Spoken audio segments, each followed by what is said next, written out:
Hello and welcome to another Gaming with Killatia. Today we're taking a look at Punch Time Explosion XL for Xbox 360. Also available for the PlayStation 3 and the Nintendo Wii. Originally released earlier this year for the Nintendo 3DS, Cartoon Network Punch Time Explosion met with some mixed criticism.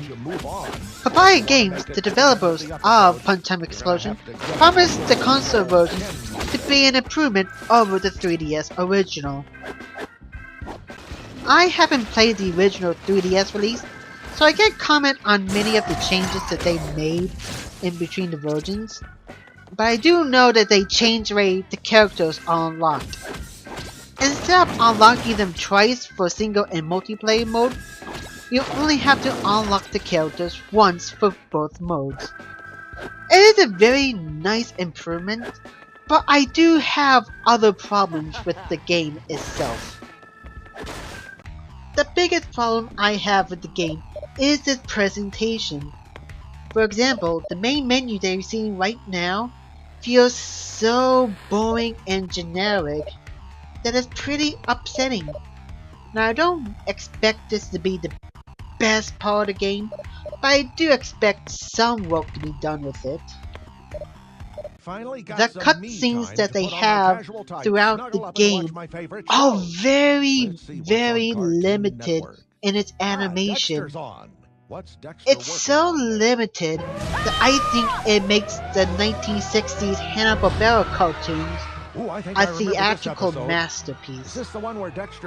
And while they do have voice actors in the game, they are very underutilized, not even speaking a word throughout the game other than some catchphrases or two.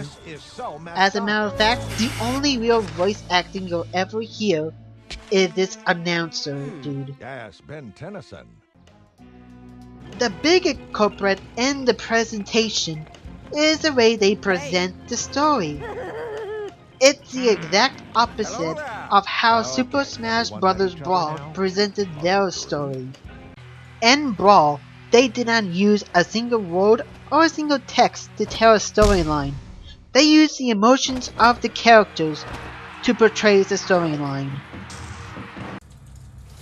Their happiness, their sorrow, their determinations, their victories and defeat all did a fantastic job of telling a storyline through emotions and not through words. In retrospect, it surprisingly worked pretty well. In Punch Time Explosion, they tell you everything that goes on, but barely shows you what the character's emotions are in that situation. We don't get to see Flapjack's reaction to the possibility that he may never get to see his Barbie again, which I'm told is a big giant talking whale, by the way. We don't get to see Buttercup's reaction to finally being reunited with her two sisters. We get none of the emotional reaction that's the storylines demand, and that's incredibly disappointing. The only thing I can say good about the presentation is the graphics. Granted, it looks like something that the PS2 can do with no problem, but it does show up a very cartoonish look.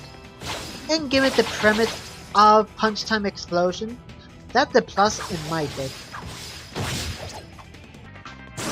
While Punch Time Explosion doesn't have a very well thought out presentation, it does its best to make up for it with its gameplay.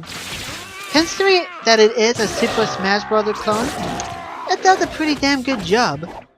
The fighting itself is pretty enjoyable, just like its Super Smash Bros. Counterparts. And just like Smash Bros., there are plenty of items and assist trophies to help you defeat your enemies. Granted, in some of these matches, there seems to be more luck involved in winning than actual skill, but considering the nature of the game, it's pretty understandable. The story mode itself features not only brawling, but surprisingly good platforming sections as well. Now I know some people have problems with the platforming and the 3DS version, but I didn't have any gripes with them whatsoever. There's also plenty of mini-games scattered throughout the story mode, just so the platforming and the brawling sections don't become too repetitive. Now granted, the mini-games themselves also become repetitive, but they do provide a nice change of pace. The controls in Punch Time Explosion XL is pretty decent. I heard the original 3DS version has some bad controls, but I have no problems in this XL version whatsoever.